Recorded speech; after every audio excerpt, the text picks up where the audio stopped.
jingle bells, jingle all the way. I mean, it's like a kid's song, right? But the old man, forever cool, right? As he gets the entrance to that, so cool, always the coolest of all. Speaking of cool, speaking of guys from New Jersey, speaking of great Italian Americans, Steve Adubato on the line. Good morning, Steven. How you doing this morning? I'm great, but no, Joe. You are the one carrying on the tradition. 100 years after the great chairman of the board. By the way, I'm sorry I was not there last night. Word is you slayed. You were amazing last night at the Count Basie Theater. It was so great. Was it 2,700? How many people? They couldn't get any more in there? I don't know, but I looked, Steve, as you look, you always do you're not supposed to do this, but I peek out and I saw all the bottom of the theater was full, and then I couldn't see because of light, and I looked, the balcony was full. It's got to be, isn't it like 2,700 seats down there or something like that? Huge. It was huge. But you see, they don't ask me to do the really big things like at Hollywood. Hey, it's Joe Piscopo doing a retrospect. None of that. I will never be in there, but I keep true to Jersey, and that's what I love about you. You're on PBS, Mr. Big Shot. You are doing consulting businesses all around North America, Steve Adubato.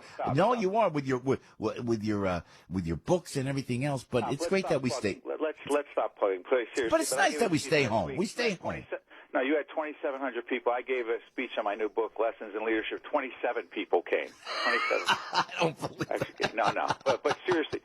Joe, can I get this out of the way before we talk real serious things going on in the world? My pillow, my wife ordered, Jennifer last night ordered, this is no joke, no shtick. Yeah. You were talking about the 4 for 1? Yeah. No. If you ordered a king size, Al, Frank, Debbie, if you order the king size, you only get the 2. Okay, yeah. I'm not complaining. So now because we're a king size bed, we have a big bed. We got a lot of money. Well, of course. So we got the big bed, 2 big pillows, and now we got the 4 for the kids because we have 4 kids. So now we ordered again. I just want to say, love this pillow. It's the best. You know what? And Mike Lindell, I love the American entrepreneurship of it all, of Mike Lindell, Blue Rock Energy, of what you do, Stevie. You stay home in the community. And especially when you're in this area. See, with the tolls going up like they're going up, no one, and like Mario, our caller, was saying, you don't want to be in the area anymore because of it. And we stay. They make it so difficult for us, but we stay here. So thank you for buying a My Pillow and that Made in America product. We appreciate that more than we could tell you, Stephen. Hey, are you set for the holidays, buddy? Are you set for Christmas?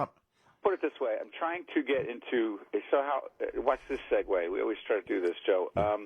Holiday spirit in the midst of trying to make sense of getting our kids we have young children as well as a 23-year-old from a previous marriage, which you would not be able to relate to, Joseph.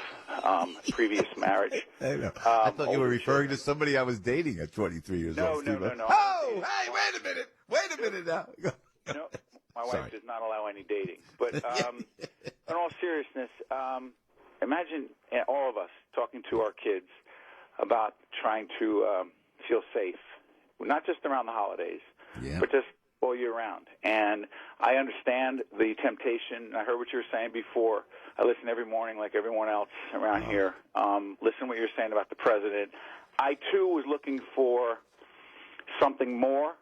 To be candid with you, Joe, I'm not sure exactly what, but it strikes me that the president, while he uses some of the right words, even though there are certain words he can't use to describe exactly the kind of terrorism it is, there's a degree of passion, there's a degree of anger that I don't see in him, and I heard you say that before, and I do agree. And people are not seeing it and feeling it from him. That's exactly what it is they see in Donald Trump. The problem, with all due respect I have with Trump, is that anger doesn't solve the problem itself. Us against them by itself doesn't solve it. And Chris Christie and some others are trying to find that balance.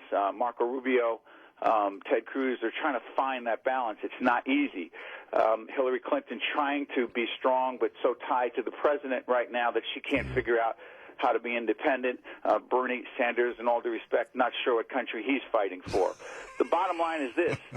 This campaign for president, in my view, is going to be clearly decided based on who we as individuals feel will, quote-unquote, protect us as individual citizens, who will protect our children. And it's a scary thing because it it's almost like the person who talks toughest, not who has the best policy, because you can't even figure that out, but the person who we actually think will make us feel safer in our homes is the person most people wind up voting for. Steve, I know what a great dad you are. What do you tell your kids? I talk with them. I talk them down. And when they're younger, it's almost they don't have a grasp on how dangerous it is.